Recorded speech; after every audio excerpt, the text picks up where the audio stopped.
अनुजा अग्रवाल जी, नई दिल्ली से। राधे राधे हरिवंश। राधे राधे महाराज जी। महाराज जी, मैं विगत कई वर्षों से अपनी भांति भांति की दुविधाएं और जिज्ञासाओं को शांत करने के लिए एक गुरु की खोज में थी। पिछले 6 महीने से मैं आपके प्रवचनों को सोशल मीडिया पर सुन रही हूँ और अपने जीवन में उतारने का लगातार प्रयत्न कर रही हूँ। महाराज जी, आपको प्रत्यक्ष देखने और सुनने के लिए हृदय काफी व्यथित था। भगवान की कृपा से आज मुझे ये सौभाग्य मिला। महाराज जी, मेरा प्रश्न यह है कि माता पिता का अपने बच्चों के प्रति कर्तव्य को लेकर है। आजकल बच्चे शादी की आयु होने के बाद भी अपने करियर के कारण शादी के लिए तैयार नहीं हैं। ऐसे में माता पिता का क्या कर्तव्य होना चाहिए? क्या उनको स्वतंत्र या जैसे? क्या इस तरह के उत्तर देने की हमारी अब योग्यता नहीं है। हमें लगता है हमारा एक एक क्षण श्यामा श्याम के ही विषय में, प्रभु के चिंतन में ही जाए, ये व्यवहार है। अब धर्म को कौन मानता है, कौन जानना चाहता है? कौन जानना चाहता है धर्म? नए बच्चे, छोटे छोटे बच्चे आचरणहीन होते चले जा रहे हैं। क्या उस पर बोले, मतलब ये प्रश्न अगर कहो तो लाखों बार ये प्रश्न होते रहते हैं। माता पिता को तब माने जब उनको धर्म का पता हो ना। धर्म का क्या पता है? ब्याह की तो तब सहमति हो ना जब उसके भाव में धर्म हो ना। क्या ब्याह का मतलब केवल इतना ही समझा जाता है, परस्पर शरीर संयोग? वो तो हो रहा है भाई। माता पिता जो पूर्व के वो इस बात को कैसे जाने? जहां एक बार पति का वर्ण कर लिया गया तो आजीवन निर्वाह की योग्यता होती थी। धर्म का कभी दूसरे, चाहे वो देवता ही क्यों ना हो, दूसरे की तरफ देखकर मन कभी ऐसा गंदा भाव सोच ही नहीं सकता। देखा है ना, बूढ़े बूढ़े जनों को देखा है, बूढ़े फिर भी इतना, मतलब कितनी मर्यादा, कितना। अब आज जो तुम कह रहे हो कि खुली समाज है, तो आप देख लो खुली समाज का स्वरूप। अभी आपके वीर परिपक्व होने की अवस्था नहीं आई, आपने ब्रह्मचर्य नष्ट कर दिया, अब आपका जीवन होगा क्या? वैसे ही मन बदमाशी करता है, तुमने और खुली छूट दे दी, पवित्रता ही नहीं रह गई जीवन में। तो ना माता पिता को मानेंगे, ना धर्म को मानेंगे, ना ग्रंथ को मानेंगे, ना भगवान को, और फिर आगे चल के डिप्रेशन की गोलियां लेंगे। क्योंकि धर्म तो धर्म है। जब तुम्हारा अधर्माचरण है वो फलीभूत होगा तो तुम डिप्रेशन में पड़ जाओगे। ना कोई तुम्हें बचाने वाला मिलेगा, ना कोई समझाने वाला मिलेगा, पशु की तरह तुम्हारा जीवन व्यतीत हो जाएगा। अब जिसने 10 बच्चों से मित्रता की है वो पातिव्रत धर्म से रहेगी? जिसने 10 बच्चियों से मित्रता की है वो एक पत्नी व्रत रहेगा? हम तो मतलब कैसे बोले। हम फिर गांव का एक दो बात सुनाते हैं। गांव के जब ऐसे बच्चे उदंडता करते थे ना, बोले इश्क करते करते दिल धतूरा हो गया, चांद पे जूता पड़ा तो इश्क पूरा हो गया।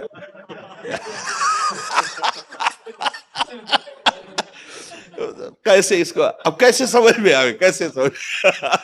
अब आज इस पर हम क्या बोले? मतलब इसकी दशा आप देखो ना, आप देखो, आप समाज में हो, आप बोलो है ना दशा ऐसी? कोई बच्चा बच्ची माता पिता के अनुशासन से युक्त होकर वर का वरण करने के लिए तैयार ही नहीं है। हम स्वतंत्र हैं और फिर बच्चे छल कपट करते हैं। क्या माता पिता तुम्हें, जिन्होंने पाला पोसा है, वो तुम्हें सुंदर वर या सुंदर कन्या नहीं दिला देंगे? और उनकी थोड़ी सहमति लो, उनका भी तुम्हारे जीवन पे अधिकार है। पर नहीं आएगा, नई बात मानेंगे, कलयुग का प्रभाव है। और जब तक बुद्धि शुद्ध नहीं होती तब तक ये साधु महात्माओं की बातें समझ में नहीं आती। वो बात समझ में आती है जो अभी दो बात सुना है ना, वो बात समझ में आती है। हाँ, जब पकड़े जाते हैं, जो डंडा चलता तब लगता है कि मम्मी पापा छुड़वा लो, एक बार छुड़वा लो। फिर वही दिखाई देंगे, फिर नहीं दिखाई देंगे बॉयफ्रेंड गर्लफ्रेंड कि छुड़वाने आवे। फिर वही मम्मी पापा, अपनी चाहे जागीर बेचनी पड़े, चाहे जो करना पड़े। तो हमें लगता है कि अपने बच्चों को शुरू से थोड़ी देर बैठा कर मित्रवत उनसे अपनी बातें कहनी चाहिए। इन्हें सोचना चाहिए कि हमारा पुत्र है हमसे, नहीं नहीं, उनकी गंदी बातों पर, उनके गंदे विचारों पर अपना अंकुश लगाना चाहिए। मित्रवत व्यवहार करना, जैसे बच्चे सयाने हो लेकिन लगे ना, तो ऐसे बैठालना चाहिए। साथ खाओ, थोड़े देर समय दो, खेलो उनके साथ, और उनसे मित्रवत के देखो, तुमको छुपाना मत। तुम जो चाहोगे हम है ना तुम्हारे साथ, तुम बताओ, कोई गलत कार्य मत करना। अगर तुम्हें ऐसा कुछ लगे मुझे बताना, मैं आगे खड़ा होऊंगा। तो उनको लगने लगेगा कि मेरे पापा मित्र भी हैं, मैं अपनी बात कोई नहीं छुपाऊंगा अपने पापा, वो समझ जाएगा। अब अपने लोग इतने मस्त रहते हो कि वो देख ही नहीं पाते कि उनका क्या चल रहा है। और जब वो ऐसे फंस जाते हैं तो ना आपसे बता सकते हैं ना समाज से बता, तो उनको रास्ता नजर नहीं आता, फिर वो मानसिकता में परेशान हो जाते हैं। तो ये ब्याह आदि की बातें तो तब समझ में आए जब धर्म की बात, और उसे कहा जाता है आज की नई समाज। जीवन को नष्ट कर देना। प्यार एक से करके देखो, माता पिता की सहमति से करके देखो, उसी में भगवान की कृपा नजर आएगी, उसी में भगवान नजर आने लगेंगे। ये बेविचार से भगवान थोड़ी नहीं नजर आते हैं आज इससे कल। ये तो मनोरंजन है मन का, और इस मनोरंजन से तुम्हें नरक की प्राप्ति होगी, दुर्गति होगी, बुद्धि भ्रष्ट हो जाएगी, ऐसी जगह फंसाएगी जहां से निकल ही नहीं पाओगे। देखना, खुद देखो, आप देखो ना क्या हो रहा है समाज में। पर ये विषय में लगता है कि जैसे बोले हैं तो मन मलिन वाली बातें, राधा राधा राधा, कोई भगवत चर्चा, भगवत प्राप्ति की बात तो अच्छा, ये तो समाज में चल ही रहा है सर। लया समाज है। हमारी प्रार्थना यही कि इन किन प्रकार हमारी बातें सुने, किसी तरह वो ये समझे कि शराब पीना, व्यभिचार करना, मांस खाना, माता पिता की आज्ञा का उल्लंघन करना, ये तुम्हारे जीवन को, जिसे तुम उन्नति समझ रहे हो, ये पतन के मार्ग में ले जा रहा है। अब सच्ची कहते हैं, अब भले वो राक्षसी प्रवृत्ति को कोई ऐसे ऐसे कलयुग का प्रभाव नहीं, कोई भी माता पिता जरूरत पड़े तो दिल काट के रख दे बच्चे के लिए। ऐसा ऐसा देखा गया है कि वो गरीब है, कर्जा लेकर के भी अपने बच्चे को पढ़ा रहा है, मेहनत कर, और वही बच्चे जब पढ़ लिख जाते हैं तो उनकी उनकी अवहेलना करते हैं। क्या पढ़ाई, पढ़ाई तो विनय दिख, विद्या विनयम ददाति। अगर विद्या जागृत तो विनय नम, कम से कम उस माता पिता से अपना तो हृदय भाव रखना चाहिए बच्चों को। और ऐसी जगह फंस जाते हैं कि तो कैसे कैसे समझाए उनको, कैसे विश्वास दे कि तुम्हारे माता पिता तुम्हारे भगवान है यार, तुम्हारा परम मंगल करेंगे, वो कभी अहित नहीं कर सके। वो राक्षसों की बात अलग है, कुछ ऐसे राक्षस स्वभाव के होते हैं, जैसे राक्षस ये अपने बच्चों के साथ दुर्व्यवहार करना, या वो राक्षस है, उनके हम बात नहीं। मनुष्यता में, अरे पशु भी अपने बच्चों से प्यार करता है, फिर मनुष्य अपने बच्चे का अहित कैसे चाह सकता है। पर ये बच्चे नहीं समझते हैं, वो समझते हैं कि पुराने जमाने के इनके विचार हैं, अब तो नया जमाना है, नए। अब उस नए जमाने में या पुराने जमाने में धर्म तो एक ही है ना। अगर आप अधर्म करोगे तो उसका दंड तो मिलेगा ही ना, मिलेगा, आज नहीं तो कल मिलेगा। तो हमें लगता है आप सब लोग अपने परिवार को, कम से कम बच्चों को तो इतना तो समझाओ कि गलत क्या है, सही क्या है। देखो बच्चे नहीं समझते, नहीं समझते, वास्तविक नहीं समझते। कम से कम 20 वर्ष 25 वर्ष तक ब्रह्मचर्य रहा, फिर ब्याह किया तो सुंदर पुष्ट संतानें उत्पन्न हुई, फिर उसको वो ब्रह्मचर्य का अभ्यास पूर्व है, फिर संयम में आ गया, भगवत प्राप्ति कर ली, जीवन धन्य हो गया। बारोट बड़ोबा जी, राधे राधे महाराज जी, आपके चरणों में कोटि कोटि प्रणाम।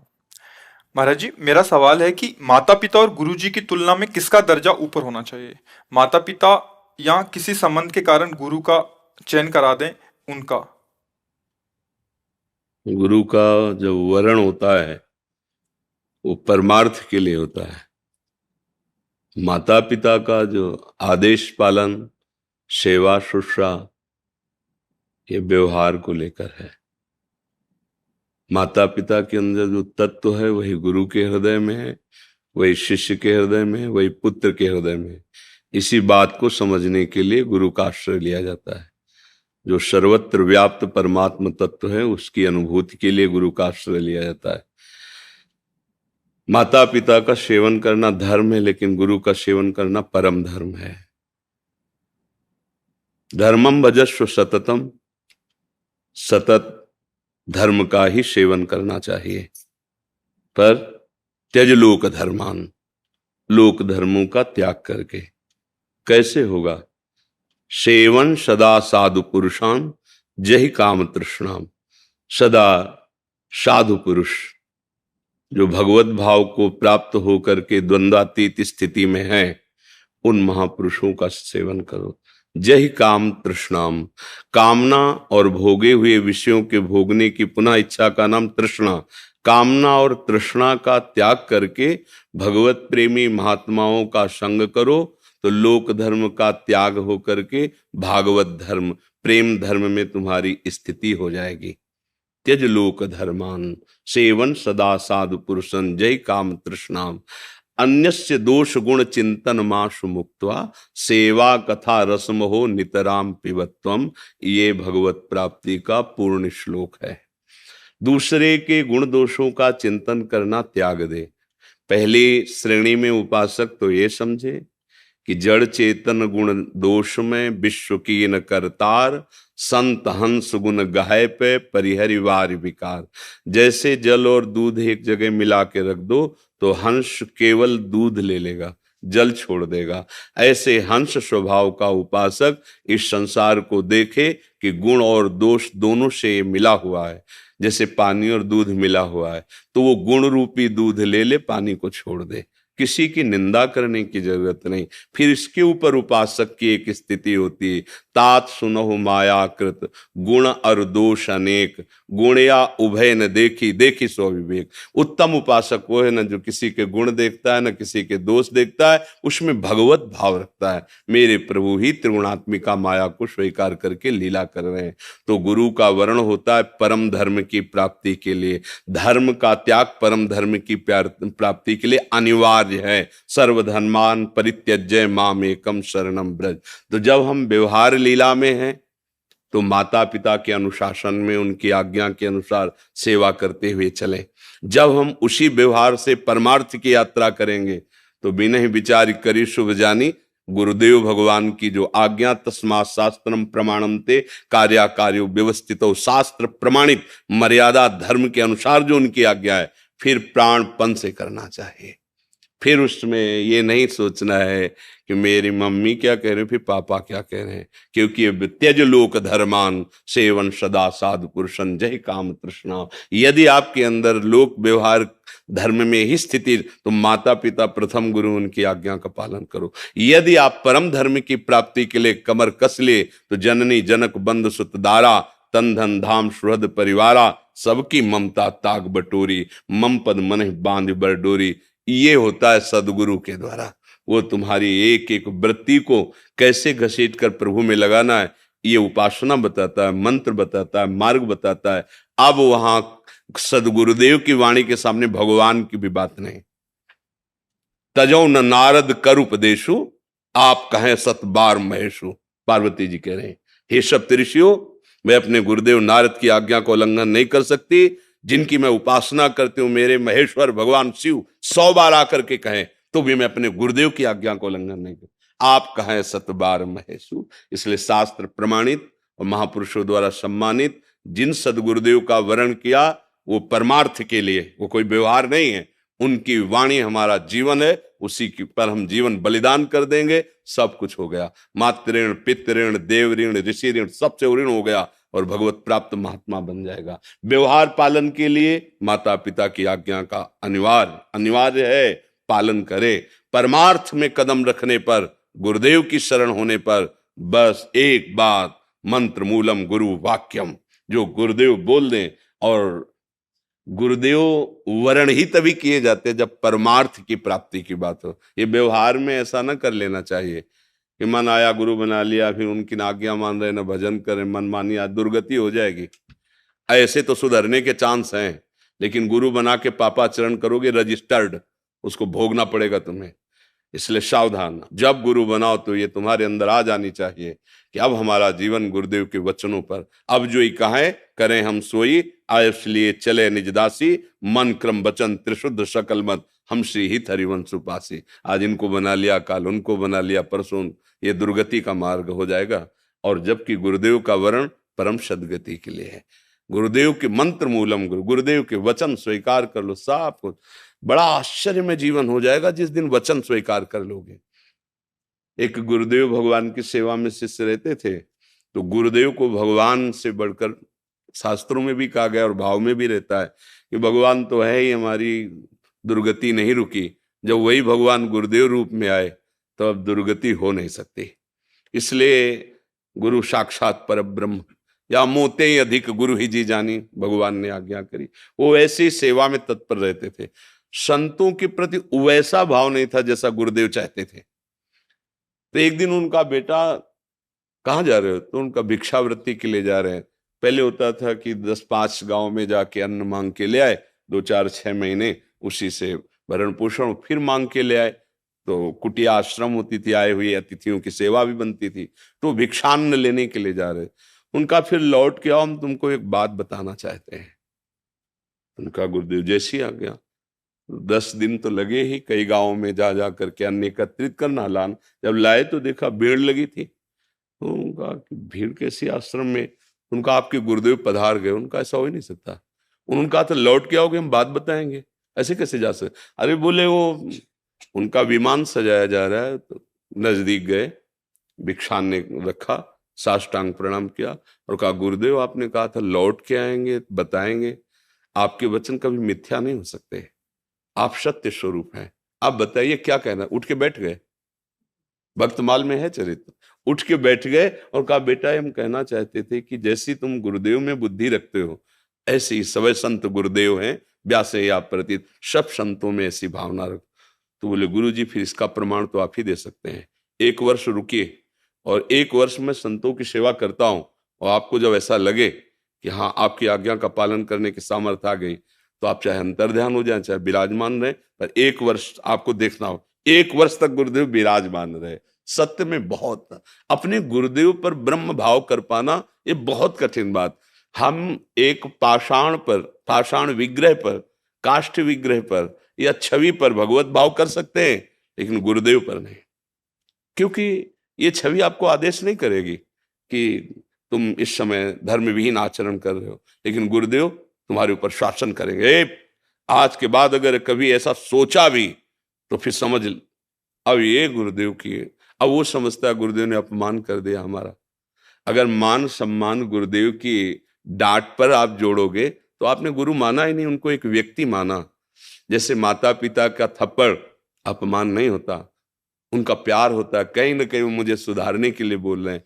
ऐसे ही गुरु हमारे परमार्थ का सृजन करने के लिए हमें डांट सकते हैं, हमें सभा में खड़ा करके वो हमको ऐसा, जिसे अपमान शब्द कहा जाता है, वो ऐसा कर सकते हैं। तो हमारा तन मन प्राण उनको समर्पित मेरा अधिकार ही नहीं है। वो डांटे तो, दुलार करे तो, जो ऐसी भावना से गुरु में समर्पित होता है वही ऊंचाई पर चढ़ता है। श्री स्वामी नारदानंद सरस्वती जी नैमिषारण्य के थे, बहुत ब्रह्मज्ञानी महापुरुष, बड़े पहुंचे हुए, जो भूमिकाओं में ज्ञान की है।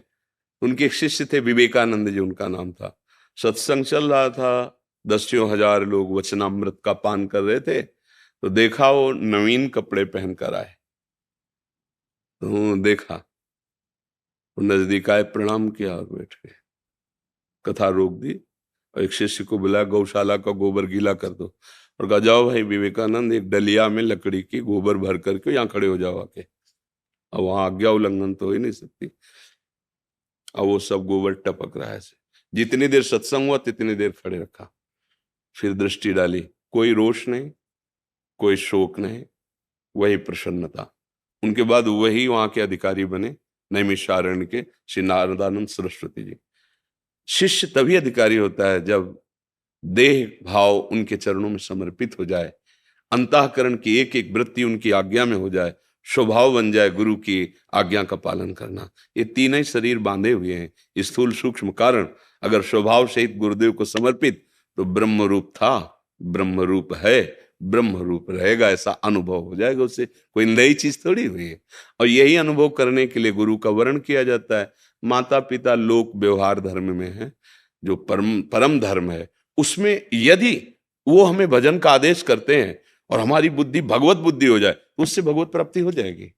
अगर वो उनका आदेश व्यवहार परक है और भगवत भाव विरोधी है, तो तजो पिता प्रहलाद, विभीषण बंधु, भरत महतारी, गुरुबल तजो, कंत ब्रज बनितन भे मुद मंगलकारी। जाते होए स्नेह राम पद, ये तो मतो हमारो। जिससे भगवान से प्रेम हो जाए, ये जीवन भगवत स्वरूप हो जाए, वही कार्य करने के लिए भेजे गए हैं। और वो माता से हो जाए, पिता से हो जाए, गुरु से हो जाए, जिसके संग से। और जाके संग कुमति मति उपजय करत भजन में भंग, तो फिर तजो मन हरि विमुखन को। फिर वो कोई हमारा संबंधी नहीं है। इस जन्म में घाटा नहीं लेना हमें, इस जन्म में हमें परम धनी होना है। नाम जप करते हुए गुरुदेव के आदेश अनुसार परम तत्व में जो हमारा स्वरूप है उसमें स्थित होना है। अब हमें व्यवहार की सत्ता नहीं रखनी। अगर ऐसे चलोगे तो अभी अवसर निकल जाओगे, नहीं आगे कलिकाल और ऐसे जाल फैला देगा, सोच भी नहीं पाओगे कि भागवत धर्म क्या है, भगवत मार्ग क्या है। केवल बातें रह जाएंगी, आचरण नहीं। भगवत प्राप्ति बातों से नहीं होती। हाँ, सत्संग सुना, उसका मनन किया और उसको आचरण में उतारा। अगर मनन नहीं तो पूरा सत्संग अधूरा, वो विशेष लाभदायक नहीं। वो भागवत में आता है ना, गोकर्ण जी जो भागवत सुनाए तो धुंधुकारी जी के लिए विमान आया और सबके लिए विमान नहीं आया। तो वही क्यों विमान नहीं लाए? बोले इसने मनन किया है। हमने मनन नहीं किया, सुना तो सबने, मनन नहीं। इसलिए सब मनन करो, अगली बार सबको विमान में है बैठकर मनन। जो हम बातें गुरुजनों की सुने, मनन, और मनन का फल है वैसे ही आचरण में स्थित हो जाए। जो सत्संग में सुना, मनन किया, तभी लाभ मिलेगा जी। दीपक तिवारी जी फरीदाबाद से। श्री हरिवंश महाराज जी, राधे राधे। आपके चरणों में कोटि कोटि प्रणाम। महाराज जी, अभी तक कोई गुरु नहीं बना पाया। जितना संत महात्माओं को सुना है और समझा है, उससे इतना समझ आया कि जब क्षमता हो जाएगी तब गुरु जी अपने आप मिल जाएंगे। परंतु अभी तक जितना समझ आता है, संत जनों की सत्संग सुनने के बाद प्रयास करते हैं, परंतु जब कुछ प्रश्न आते हैं मन में तो उसका जवाब नहीं मिल पाता, तो समझ नहीं आता कि सही रास्ते पर हूं भी या नहीं। एक सबसे बड़ा डर ये है ऐसा कि देखो, सत्संग यदि सुनते हो तो मुझे लगता है किसी भी प्रश्न का ऐसा कोई स्वरूप नहीं जिसका उत्तर संतों की वाणी में ना हो। अगर आप एक सत्संग ध्यान से सुन लेंगे तो समाधान सब प्रश्नों को मिल जाएगा। क्योंकि प्रश्न तभी तक उदय होते हैं जब तक भजन नहीं होता, और भजन है तो प्रश्न के लिए अब कोई जगह नहीं रह गई है। हमें जो गुरु जनों की वाणी से सुनने को मिला कि किसी भी तरह प्रभु के नाम में लग जाए, प्रभु की आराधना में लग जाए, बुरे आचरण न करे, बुरे विचार को दबाए, उसको नष्ट करे, अब और कौन सी बात रह गई। गुरु बनाना, बिगाड़ना, ये लौकिक क्रियाएं हैं। गुरु बनाया नहीं जाता, उनकी बात मान लो वही गुरु हो गई, वही परम पद में पहुंचा देगी। सब कुछ कर लिया हमने, हम गुरु की बात नहीं मान रहे तो क्या कल्याण हो जाएगा क्या? गुरु शिष्य अंध बधिर कर लेखा, एक न सुनई एक ने देखा, हरे शिष्य धन शोक न हरे, सो गुरु घोर नरक में परे।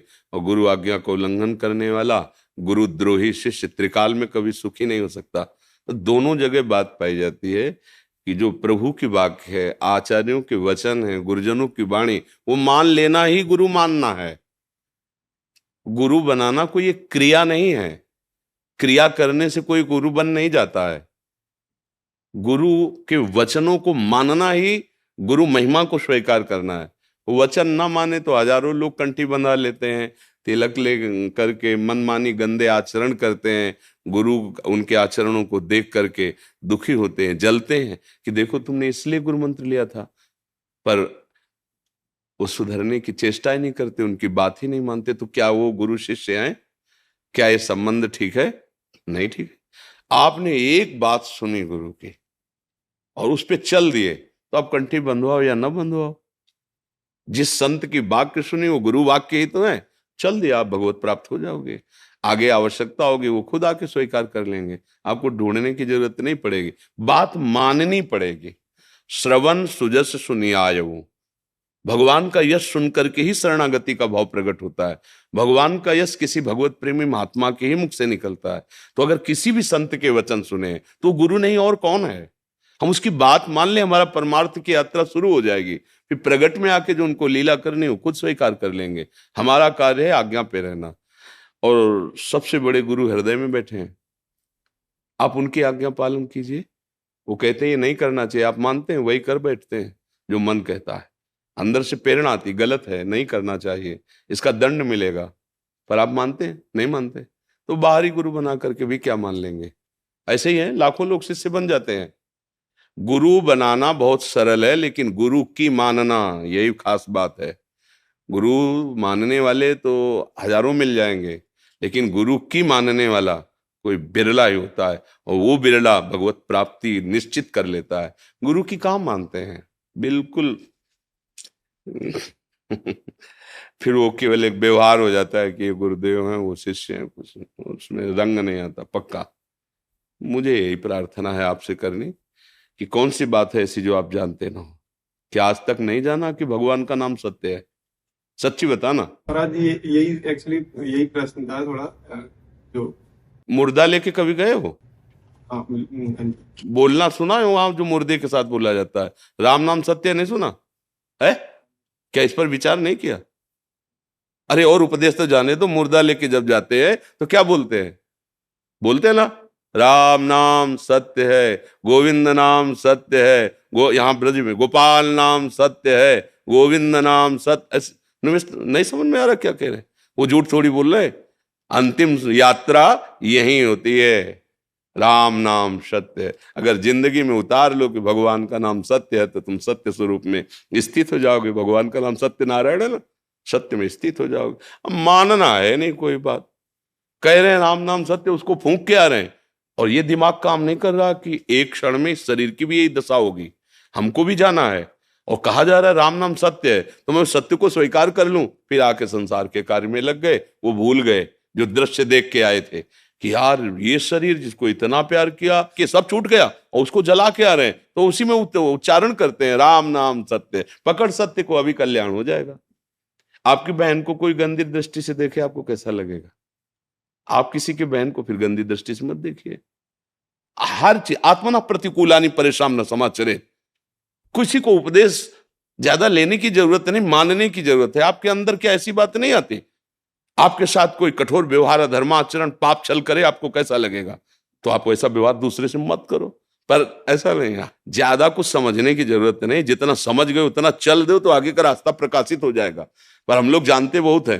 अगर आपसे हाथ जोड़कर पूछ ले कोई एकांत में कि आप बता सकते हो कल्याण कैसे होगा, तो टेप रख दो, आप वो प्रवचन करो कि उसका कल्याण हो जाए, बिल्कुल पक्का, ऐसा आपको ज्ञान है। कोई भी ऐसा है, हम गांव में देखा है, बोले भैया 4 दिन की जिंदगी है, पर उल्टा मौज ले लो, मरना तो है ही है। ये ज्ञान है, पता 4 दिन की जिंदगी, कुछ साथ नहीं जाएगा, मौज ले तो कौन सी मस्ती लो? भगवदानंद की मस्ती, विषयान तमाकू और गांजा की। अरे विषयानंद तो छूट जाएगा भैया, इसका अस्तित्व ही नहीं है। ये तो केवल भ्रमात्मक अपने समय को नष्ट करने के लिए माया ने पीछे लगाया है। भगवदानंद 4 दिन की जिंदगी, सबको पता है मरना है। और सत्य क्या है? मानो या ना मानो, तुम कहीं ना कहीं मानते हो नहीं, सबके शरीर में उस सत्य का प्रकाश जब अंतर्हित हो जाता है, तो उन शरीरों को जला देते हो, चाहे प्यारी पत्नी हो, चाहे प्यारी पति, चाहे पुत्र हो, चाहे माता हो, कोई भी हो। इसका मतलब तुम सत्य से प्यार कर रहे थे जो सबके हृदय में विराजमान है, पर मानते नहीं हो। जान रहे हो, मान लो, उतार लो, तो महात्मा बन जाओ। एक शब्द केवल गोस्वामी जी की पत्नी ने बोला था कि जितना इस चाम पे तुम प्यार करते हो, उतना राम से करते तो महान बन जाते। दूसरे उपदेश की जरूरत नहीं बनी। वहीं से कदम पीछे किए, राममय हो गए, ब्रह्म स्वरूप हो गए। उनकी वाणी पढ़ के देखो, ज्ञान, वैराग्य, भक्ति सब समाई हुई है। बिल्व मंगल जी चिंतामणि वैश्या में आसक्त थे, बस एक बार का तिरस्कार भगवान से मिला दिया। हेट, अब अर्थ नहीं तेरा, निकल। अरे संसार ऐसा स्वार्थी, जिसके लिए सब कुछ दे दिया, वो अब अर्थ ना होने का पहला प्रणाम जब भगवत साक्षात्कार हुआ तो चिंतामणि जी को किया है कि गुरु स्वरूप यदि आप हमारा तिरस्कार न करती, तो ये कृष्ण मार्ग न खुलता, ये भगवत मार्ग न खुलता। भैया सबको ज्ञान है, बोलो आपको ज्ञान है कि नहीं? सच्ची बताओ। अगर आपसे हाथ जोड़ के पूछे कि भैया कल्याण हमारा कैसे होगा, तो आप बता सकते हो, पूरा प्रवचन दे सकते हो, पक्की बात, पूरा प्रवचन दे। देखो बात तो यही सही है, संसार झूठा है, भगवान सत्य है, ये सब कोई हम देखा है गांव में बोलते हुए। तो इसलिए भाई ज्यादा प्रश्न उत्तर की जरूरत नहीं, ज्यादा आचरण में उतारने की जरूरत है, बात मानने की जरूरत है। आप बात मान लो, जो हमारे संतों ने कहा है, शास्त्रों ने कहा है, उसी से कल्याण होगा। आप गुरु बना भी लिए, बात नहीं मान रहे तो और दुर्गति में फंसोगे। क्योंकि पहले तो चांस था गुरु शरण में जाकर दैन्यता पूर्वक अहंकार का समर्पण करके निष्पाप होने का। अब तो गुरु बना करके उनकी आज्ञा को उल्लंघन करके बहुत बड़ा अपराध हो रहा है। वो ऐसे ही पाप हो रहे हैं, गुरुद्रोह और कर रहे हो। आज्ञा उल्लंघन गुरुद्रोह है। वैष्णव द्रोह तुम्हें जीने नहीं देगा, फिर गुरुद्रोह वो तो तुम्हारी बुद्धि को भ्रष्ट ही कर देगा। तो इसलिए हम कहते हैं जल्दी किसी को गुरु मत बनाओ, उनकी बात मान लो। और जब रंग आ जाएगा ना, फिर वो अपने आप वही आ जाते हैं गुरु बन करके, दूसरा कोई नहीं। वही गुरु है, सबके गुरु भगवान ही है। वही कोई रूप रख के आ जाए, कहीं से भी वो संभाल लें, ये उनका खेल है। पर हमें बात माना, बात नहीं माना तो हमें सब नाटक सा लगता है। बात ना माने तो सब नाटक सा लगता है, फिर कुछ लाभ नहीं मिलता। बोले 20 साल से गुरु बनाए हो गए, परिवर्तन इतना नहीं। अरे उसी क्षण से तुम्हारा परिवर्तन प्रारंभ हो जाएगा। बात तो मान लो गुरु जी की। देखो ये तो भागवतिक बात है, धनुर्विद्या में भाव काम नहीं करता, उसमें प्रगट में शिक्षा चाहिए। लेकिन वो बनवासी एकलव्य ने द्रोणाचार्य जी ने कहा हम शिष्य नहीं बनाएंगे, और उसने मान लिया द्रोणाचार्य को गुरु। तो देखो धनुर्विद्या का प्रकांड पंडित हो गया। अर्जुन जी उसके सामने नहीं थे। अर्जुन ने खुद स्वीकार किया, कुत्ता भौंकने के लिए मुंह फैलाया, इतनी शीघ्रता से बाणों से भर दिया, कहीं खून नहीं। तो उनका ऐसा हस्त लाभ हो ये। पर हमारे गुरुजी ने तो हमको विश्व का सबसे बड़ा धनुर्धर होने का आशीर्वाद दिया। आज वो आशीर्वाद, तुम किसके शिष्य हो? तो उनका गुरु द्रोणाचार्य के। अब कभी नहीं देखा हमने, तो उनका चलो हम दिखाए, अपनी कुटिया में दिखाया, मिट्टी की मूर्ति बनाई हुई आराधना। बोलो मिट्टी की मूर्ति से इतना बड़ा धनुर्धर बन गया, मतलब गुरु यहां भी बैठे हैं। मान लिया तो यहीं से विद्या का प्रादुर्भाव हो गया। मान लिया, द्रोणाचार्य जी ने नहीं माना कि तू मेरा शिष्य है, लेकिन शिष्य ने मान लिया आप हमारे गुरुदेव, तो धनुर्विद्या अपने आप पहुंच गई। द्रोणाचार्य जी को भी पता नहीं। समझ रहे ना? मानना, गुरु की बात मान ले, गुरु को हृदय में बैठा ले, हो गए। बाहरी ये लीला करके और फिर मनमानी आचरण करे तो कल्याण तो नहीं होना है, वो नाटकबाजी भले चले। तो सत्य वस्तु को सुनो और उसको जीवन में उतारो, यही गुरु है। सच्चा गुरु का स्वरूप यही है, उनके वचन मान लो, बस मंगल हो जाएगा। जी बस एक थोड़ा सा डर ये लगता है कि जैसे अनुभव, जैसे आप जैसे बता रहे हैं कि रंग उतारने वाला। देखो हमारी बात सुनो, एक गुरु ने एक टार्च दी, शिष्य को जाना था स्नान करने, टिम टिम चा टार्च जरा सा ऐसे, तो उसने कहा गुरुजी इससे हम यमुना जी पहुंच जाएंगे, 2 हाथ की तो प्रकाश इसमें है नहीं। तो बोले इससे क्या दिखाए? बोले 1 कदम बरकत। तो बोले 1 पैर रखोगे ना, बस 1 पैर रखते चले जाओ, तुम पहुंच जाओगे जहां। जितना तुम्हें ज्ञान है, तुम्हें भय नहीं करना, पहले उस पर खड़े तो हो तुम। जितनी जानकारी उस पर खड़े हो, आगे की जानकारी खुद प्रकाशित हो जाएगी। ये चली हुई बात कह रहे हैं, ये कोई कल्पना की नहीं कह रहे हैं। हाँ, जीवन में ऐसा रहा है, बच्चापन से गुरु कृपा से पूर्व से ऐसी असंग बुद्धि रही है, वचन माने, बैठकर चरणों में सुना, जो उसको जीवन में उतारा। दोबारा अगर दिखाई दे जाए तो कभी ऐसा नहीं क्या आप नहीं, आपका इच्छा है तो आप बोल दीजिए, नहीं इच्छा है तो हमारे प्रभु स्वरूप आप हो, हम आपसे बगल से निकल जाएंगे, अपनी तरफ से हम आपको छेड़ेंगे नहीं। आप अपने चिंतन में मगन रहो, अपने असंगो हम, अपने आप आगे का रास्ता हो, असंगो हम। अगर हम अपनी बुद्धि किसी के ऐसे संग में रख दें जो हमारे मार्ग के विरुद्ध हमें प्रेरणा दे, तो हमारा मार्ग रुक सकता है। तो जित संग दोषा, जितना हम जानते उतना खड़े हुए तो आगे का रास्ता अपने आप जगत गुरु ने दिखा दे, ये है, ये, और लक्ष्य तक पहुंचा देते हैं। हमें बिल्कुल घबराहट, अब प्रभु के आश्रित हो जाइए तो भय खत्म हो जाएगा। सब में भगवत भावना आए बिना ना तत्व ज्ञान होता है, ना प्रेम होता है। पहला प्रश्न का परमार्थ का समाधान है सब में भगवत भावना हो, सब में भगवत स्वरूप का अनुभव कर, चाहे जितना जो कुछ कर लो। इसके बाद आएगा जो प्रेम है या आत्म तत्व की उत्तम भूमिका जो बोध की है, ज्ञान की, वो इसी में रहेगी। सबसे पहला प्रश्न है, समाधान करो, एकमात्र सच्चिदानंद प्रभु के सिवा कोई नहीं है। करो। कोई गाली दे रहा है, कोई व्यभिचार कर रहा है, कोई उत्तम कार्य कर रहा है, कोई अदम कार्य कर रहा है, कोई सम्मान दे रहा है, कोई अपमान कर, सब जगह लगाओ, वही है वही। ये हम अपनी बात नहीं करें, शास्त्र की बात। मत्ता पर तरम नान्यत किंचिदस्ति धनंजय, मेरे सिवा भगवान श्री कृष्ण कुछ और नहीं। अब अनुभव करो इस बात का, अनुभव कर लिए तो जीवन मुक्त हो गए, नहीं तो यदि ऐसा कर रहा है ऐसा कर रहा है, बुद्धि स्वीकार ही नहीं करेगी। जितना जानते हो चलो और नाम जप करो। हर संत गुरुदेव हैं, कहां से हमारे गुरुदेव बोल पड़े हमें पता नहीं, हमें पहचानना अपनी गुरुवाणी को, जहां से तो अरे प्रभु आप इधर आकर के बोले। हमें अपने गुरु पर ही आसक्त रहना है। कहीं से भी हम सत्संग सुने, कहीं से भी हमें अपने गुरुदेव पर, मेरे गुरुदेव सर्वसाक्षी सबके हृदय में है, बस वही बोल रहे हैं, दूसरा कोई है नहीं। अब चलो तब समझ में आएगा। ठीक है। आपको ब्रदर जो कई चीजें भगवान ने दी है आपकी विशेषता, तो वो वाकई सभी को प्रसन्नता देती। जैसे कि हम सुनाए तो भगवान स्वामीनारायण ने भी अपने वचनामृतों में कहा कि हरिनाम संकीर्तन का बार बार जिक्र होना अपने वचनामृतों में। आपके जीवन में हमें बखूबी इसका दीदार और दर्शन होता है। जंग है लोहे की कोई कीमत नहीं होती है, पारस की कृपा है कि छू जाए तो सोना बना दे। ऐसे ही आप संतों की चरण रज जो है, महापुरुषों की चरण रज जो है, वही जीवन का परिवर्तन कर दिया। नहीं तो जंगहाल हुआ था, ये जीवन जंगहाल हुआ था। और पारस मणि की कृपा हुई, छू गया तो स्वर्ण आभूषण बन गया। वो स्वर्ण बन गया जो देव आभूषणों के योग्य, माथे पे मुकुट कुंडल के काम नहीं, वो जंगहाल हुआ था। मस्कई करें बिरंची अजय मसकते हैं। अपने स्वामी, अपने करुणा में प्रभु की महिमा का क्या वर्णन करूं। किसी योग्य नहीं हूं, शरीर से तो असमर्थ, क्या ज्ञान विज्ञान, उस ज्ञान समुद्र प्रभु के आगे क्या ज्ञान। बस ये है कि पुकारा, पकड़ ली बाह। अब ये जो कुछ भी है उनकी बाह पकड़ने का है। करे करावें आप सब, जने बढ़ाई दे।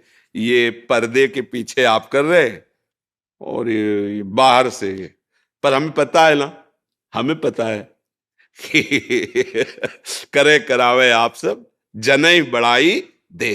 अरे भाई क्या, अरे अरे साउंड में कुछ नहीं है, जो चिप लगी उसको देखो, चिप जो लगी है ये साउंड है। केवल केवल संतों की कृपा, गुरुजनों की कृपा। नहीं तो जब गोस्वामी जी को सम्राट अकबर ने ताज उतार के चरणों पे रखा ना, तो आंसू आ गए गोस्वामी जी के। तो उसके चले जाने के बाद निज जनों ने कहा, प्रभु क्या ये इस बात के अश्रु थे कि बादशाह आपको प्रणाम कर रहा है? कहा नहीं नहीं, जब तुलसी राम के हाथ बिका नहीं था तो कोई दरवाजे पे नहीं खड़ा होने देता। अभागी है, जन्म लेते ही माँ और सेवा करने वाली दासी भी मर गई। अगर ये खड़ा रहेगा तो कोई न कोई दुर्घटना हो जाएगी, हटाओ इसको। कवल नहीं मिलता था। आज तुलसी राम का है तो बादशाह ताज उतार के रख रहा है। तो बात इतनी कि वो जंगहा लोहा भी मुकुट बन के माथे पे चमकने लगा। बोले कारण, बोले पारस मणि। ये भगवत भाव में डूबे हुए संत जनों की करुणा दृष्टि, वो जो कुछ है उनकी दृष्टि का, उनकी चरण रज का प्रताप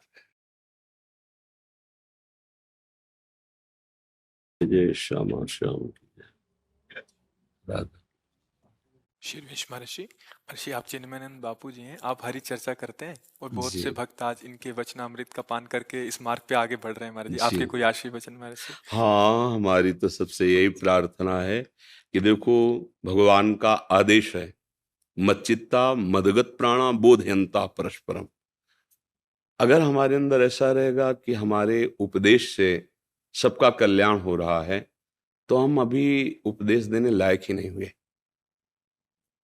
हम अपने स्वामी की चर्चा करते हैं और हमारे स्वामी विविध रूपों में आकर के हमें सुख देने के लिए श्रोता बन के बैठ जाते हैं। फिर हमारी योग्यता होगी। जब तक ऐसा भाव नहीं आएगा, तब तक हमारे अंदर योग्यता नहीं है कि हम किसी के स्वभाव का परिवर्तन कर सकें। तो हम भगवान की आज्ञा का स्वरूप समझें। मच्चित्ता मदगत प्राणा, मेरे चित्त वाला, स्वयं निरंतर भगवत चिंतन, मुरारी पादार्पित चित्तवृत्ति।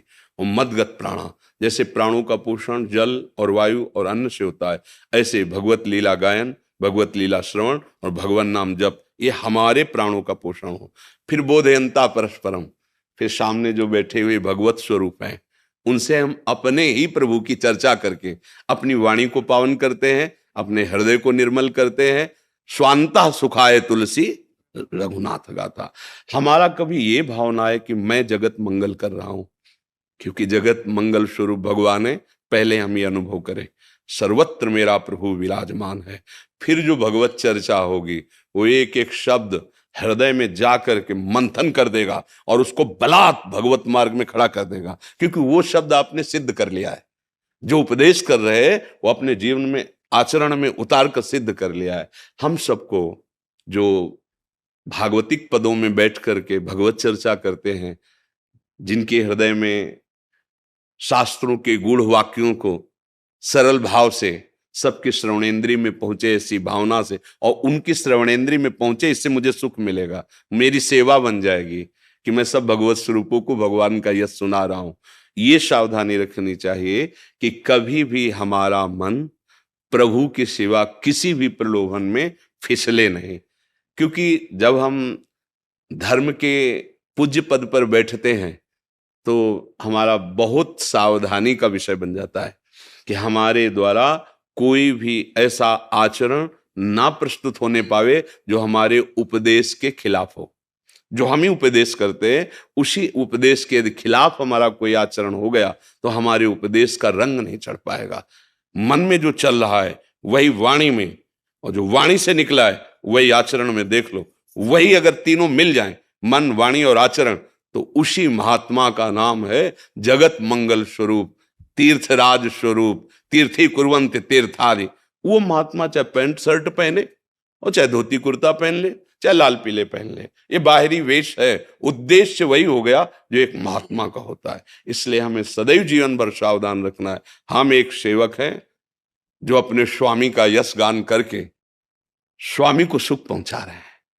उसमें कोई लाभ ले रहा है, कह रहा है गुरुदेव आपकी कृपा से हमारा जीवन सुधर गया, ये स्वामी की चतुराई है। मैं भ्रमित नहीं होऊंगा। नाथ, आप कोई भी छद्म वेश लेके आएंगे, गुरु की कृपा से वैसा अंजन मिल गया है, अब नहीं फंसने वाले आपके इस छल वेश में। साष्टांग दंडवत, गुरुदेव आप तो भगवान के अवतार हो, आपने मेरा उद्धार कर दिया, छलिया अब फंसा नहीं पाएगा तू, क्योंकि गुरु की कृपा है। मैं जानता हूं केवल तू ही तू है, तू ही तू है। नहीं तो मान छू नहीं पाएगा। मान नहीं छू पाया तो आप निकल गए, क्रॉस कर गए। निर्माण अमोहा जित संग दोषा अध्यात्म नित्या विनिवृत्त कामा।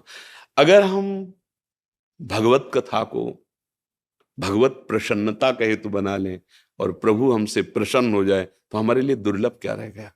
सब कुछ प्राप्त हो गया। अगर हम भगवत कथा को किसी लोक कामना की पूर्ति के लिए करते हैं तो अभी हम प्रभु की जो कथा कह रहे हैं उसका रहस्य नहीं जाने। उसका फल है प्रेम, भगवत प्रेम। और जिसे प्रेम मिल गया, जब पारसमणि मिल गई तो 100-200 ग्राम सोना की याचना करना अल्पज्ञता ही रहेगी। जिसमें महान यश भरा हुआ प्रभु का है, वो विश्वंभर एक क्षण में नवीन सृष्टि रच देता है, तो मेरे लिए वो क्या कमी रखेगा? अगर वो मुझे ऐसे रखना चाहता है कि मैं एक रोटी खाऊं और जीवन भर उसका यश गान करता रहूं, तो मुझे दूसरी रोटी नहीं चाहिए। जैसे आप रखेंगे।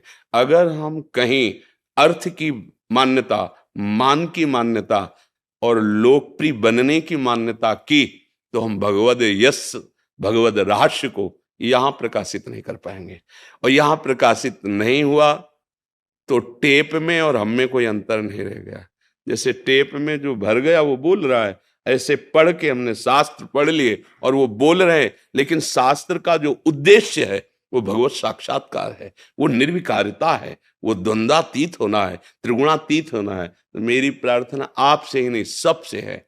हमारे जो धर्म ग्रंथ हैं, जो शास्त्र हैं, उनका उद्देश्य यहां भगवत साक्षात्कार करना है। यहां हमें लोकेषणा, पुत्रेषणा, वित्तेषणा, इन पर विजय प्राप्त करने के लिए ये सूत्र मिले हुए हैं। और जो मंगल गान करते हैं इसमें तो स्वयं का मंगल है और जगत मंगल स्वरूप भगवान का साक्षात्कार है। कभी हमें स्वार्थ गिरा ना पावे, ऐसे हम परमार्थ पे सुदृढ़ रहें। तो गृहस्थी में, साधारण कपड़ों में, इससे कोई फर्क नहीं पड़ता। विभीषण जी कोई भी ऐसा पोशाक नहीं धारण किए हुए थे जिसे कहा जाए संत, लेकिन भगवान उनको कह रहे हैं तुम शारीखे संत प्रिय मोरे धरो देह ने। आप जैसे संतों के लिए मेरा, संत एक स्थिति होती है। तो हम स्वयं भगवान के चरणों का दासत्व स्वीकार करके मंगल में उनके चरित्रों का गान करते हैं, उनकी प्रसन्नता के लिए और अपने सुख के लिए। और जैसे वो हमारा भरण पोषण करते हैं वैसे ही हम रहने के लिए राजी हैं। हमारे द्वारा कभी भी कोई ऐसा आचरण नहीं होना चाहिए जिसमें हमारा मन हमको कोसे, कोई जाने या ना जाने। आप देखो अपना मन धिक्कारता है। अगर अच्छा साधक है तो गलती हो रही, और अगर मलिनता बढ़ गई तो उसी को फिर दंभ कहा जाता है, उसी को फिर पाखंड कहा जाता है। बिन विवेक वैराग भक्ति बिन सत्य नये को मानो, भगवत विमुख कपट चतुराई सो पाखंड है। ये जीवन भगवान यश गायन के लिए मिला, इसी से भगवत प्राप्ति हो जाए, दूसरे साधन की जरूरत नहीं। जो भगवत यश गाता है ये सर्व समर्थ साधन भी है और साध्य है। ब्राह्मण पत्नियां कोई और साधन नहीं करती थी, वृंदावन से फूल लेकर मालिनी जाती थी, आज गोविंद ऐसी पोशाक धारण किए थे। आज गोविंद ने बकासुर को मारा, आज गोविंद ने अघासुर को सुन सुन करके इतना हृदय पवित्र हो गया कि प्रेम लालसा जागृत हो गई दर्शन की, और उनको साक्षात्कार हुआ। और उनके पति कर्मकांडी सब परिपूर्ण, गायत्री अनुष्ठान सब आदि आदि, लेकिन एक झलक गोविंद की नहीं पाई। इससे सिद्ध होता है भगवत कथा सुनना और भगवत कथा कहना, ये दोनों भगवत प्राप्ति में समर्थ है। बस ऐसे हमारा लक्ष्य है भगवदानंद। अब विषयानंद यहां से लेके ब्रह्मलोक तक फेंके जाए ना तो जलन बढ़ेगी। बात समझना, ब्रह्मादिक के भोग सब विषम लागता है, नारायण ब्रज चंद की लगन लगी जाए। जिसे नव किशोर कोट मनमथ मनमथा ठाकुर के साक्षात्कार की लगन लगी है, उस लगन में ऐसी अगन है कि ब्रह्मा के भोग भी भस्म, कोई आकर्षण नहीं। जैसे बताया ना, आपका लक्ष्य हो 1 अरब रुपया, हम कहें लो 100 रुपया लो यार, मौज करो। आपको कोई पागल हो गया 100 रुपये में? ऐसे मुझे भगवान चाहिए। अब जितना माया का आकर्षण है, इसी चाह से वो नष्ट हो जाएगा। कैसे हम राजी हो गए? विषय भोग निद्रा हंसी जगत प्रीति बहु बात, कैसे अच्छा लग रहा है। जिस गोविंद का हम यश गा रहे हैं, उस गोविंद से आंख नहीं मिला पा रहे, ये हमारी हृदय की जलन होनी चाहिए। हम यश गा रहे, यश प्रवाह कर रहे, पर अंदर से तड़प रहे हैं। रुदु सुस्वरम राजन कृष्ण दर्शन लालसा, अगर ये नहीं हुआ फिर बात नहीं बने। हमारे शास्त्रों में वर्णन आया, 4 वेद कंठस्थ हो, 18 पुराण कंठस्थ हो, लेकिन भगवत प्रीति नहीं, निरंतर भजन नहीं, तो परम पद को प्राप्त नहीं हो पाएगा। कुछ नहीं आता, राम हरि कृष्ण राम हरि कृष्ण राम हरि कृष्ण राधा राधा राधा, उसको सब ज्ञान हो जाएगा और भगवत साक्षात्कार हो जाएगा। इसलिए हमने ऐसे महापुरुषों के दर्शन किए हैं जो इसी भागवत कथा भगवत चर्चा के प्रभाव से ऐसी ऊंची स्थिति को पहुंचे कि हम भी ललचाए। गंगा किनारे थे तो वो उनकी भागवत भी सुनी है, पर उनकी शर्त थी, वो सब कोई निर्वाह नहीं कर सकता। अगर आपने पूछ लिया कितने रुपए लेंगे तो तुम्हारे यहाँ भागवत नहीं करेंगे, ये उनका था। वो भागवत करेंगे, आपको पूछना नहीं। अब आप उसमें फूल चढ़ा दो, रुपया चढ़ा दो, फल चढ़ा दो। उनकी हालत ये हुई कि रात दिन उच्च स्वर से नाम उच्चारण, अशुभ प्रवाह, और एक ही धोती पूरे शरीर में। परिवार ने त्याग दिया, क्योंकि अपने आप बंधन छूटता चला जाता है ना। परिवार ने त्याग दिया, भागवत कथा बंद हो गई, और ऐसे रो के चिल्लाते थे नीलमणि बड़े। तो उस समय नए नए हम संत वेश में 13 वर्ष से बाद, तो एकांत में हम उनके चरण पकड़ के रोते कि क्या कभी ऐसी हमारी स्थिति होगी, क्या कभी ऐसी स्थिति। बस रोना ही रोना। उस समय शोभन सरकार भी विराजमान थे, वो शोभन सरकार के पास भी गए। सरकार 3 दिन अपने पास उनको रखे थे। वाह, कैसी भागवती की स्थिति है। ये हुआ श्री कृष्ण कथा का रंग। रत्नावती जी भक्तों की भूप कही गई, केवल कथा का रंग, कोई साधन नहीं था। दासी चरणों को हा कुंज बिहारी कहे, तू रहती मेरे पास, किस पुरुष का नाम ले रही। उनको ये भी पता नहीं था कुंज बिहारी भगवान का नाम। तो उनका, महारानी आप मत पूछो, फंस जाओगे, हम ही फंसी है, आप रह ले। नहीं बोल कौन है? तो उनका ठाकुर है वृंदावन के, संतों की कृपा से ऐसा अब जिया नहीं जाता आपसे कहे। अपने सिराने बैठा लिया और कहा, आज से तू मेरी गुरु, तो सुना प्रभु की चर्चा। तो वो तो वही रह गई और ये महाभाव को प्राप्त हो गई, भक्तों की भूप कही गई। मुंडन करवा के महारानी होकर के संतों के सभा में बैठ गई। माधव सिंह मरवाने का पूरा प्रयत्न किया, कुछ नहीं। ये है कथा का रंग, ये कथा का रंग। हम सब जो भगवत मार्ग के पथिक हैं, हम सबको सावधानी रखनी कि हमारे वचन, आचरण और मन तीनों का मिलान हो जाना चाहिए। कहीं भूल के ऐसा कभी ना हो कि हमारे आचरण से हमारी कथा पर, हमारे भगवान पर और हमारे भगवान के प्रेमी भक्तों पर कोई अंगुली उठाए कि ऐसे होते हैं, ऐसे होते। कभी नहीं, मर जाना स्वीकार है। हम लोगों को ये सदैव ध्यान रखना है कि हमारे तो हम जैसे हैं अपने प्रभु के हैं, लेकिन हमारे द्वारा कोई ऐसा वचन, कोई ऐसा आचरण जिससे हमारे संतों को, शास्त्र में जो सम्मानित महापुरुष हैं, उनको कोई गालियां दे, ऐसा कभी आचरण नहीं होगा। बस यही हमारी प्रार्थना है कि माया के आकर्षण के द्वारा हमसे ऐसे आचरण कराने की वो बलपूर्वक प्रयोग करेगी शक्ति का, हमें भगवान नाम बल से ऐसे कभी आचरण नहीं करने, जिससे हमारे गुरुजनों को, हमारे संतों को, हमारे शास्त्रों को, हमारे प्रभु को कोई ऐसा करे। कुछ नहीं है, सब ढोंग है, आडंबर है। देखो कहाँ कैसा, ऐसा कभी ना होने पाए। ये जीवन भर हम प्रार्थना करते रहे और आप सबसे यही प्रार्थना करते हैं कि अपना जीवन जैसा है ऐसा है, लेकिन आपके वचन से हजारों प्रभु में लग रहे हैं, क्योंकि आप जा जाकर भगवद यश गा रहे। अगर कहीं हमारे आचरण में कमी हो गई, क्योंकि संतों को, भगवत चर्चा करने वालों को हमारे धर्म पे चलने वाले भगवान के समान मान लेते हैं कि हमें भगवद यश मिला, इनसे हमारा जीवन शुद्ध। और जब वहां से कोई श्रद्धा नष्ट करने वाली बात, तो तब हमें ये लगता है कि लाखों की जो श्रद्धा नष्ट हुई, युगों में बनती है श्रद्धा, युगों में कोई ऐसा सामर्थ्यशाली महापुरुष प्रकट होता है जो भजन बल से, भगवद आश्रय से, विषयी आकर्षणों से मन को खींच करके भगवद आकर्षण में लगाता, तब श्रद्धा प्रज्वलित होती है। और अगर आचरण हमारे बिगड़ गए तो अब लाखों की श्रद्धा नष्ट हो जाएगी। लाखों लोग धर्म को आडंबर समझ लेंगे, नाटक समझ लेंगे। यही प्रार्थना, प्राण भले चले जाएं, हमारे धर्म में कोई अंगुली ना उठा पावे, कोई हमारे धर्म को गाली न दे। धर्म का धारण करने वाले जो भगवत प्रवक्ता हैं या जो भगवत मार्ग के पथिक संत जन हैं, हाँ, इनको कभी कोई गाली न दे। हमारे ऐसे आचरण होने, ये माया आकर्षण करेगी, ये इतना सम्मान फेंकेगी, इतने भोग फेंकेगी कि आप मतवाले हो जाओ, पर नहीं, हमारा लक्ष्य मुरली मनोहर, ललित त्रिभंगी, अखिल ब्रह्मांडों का स्वामी, या तो मेरा मित्र बने या मुझे दास बना ले। कोई ना कोई भाव तो होता है ना, हम अपने भाव में स्थित रहे।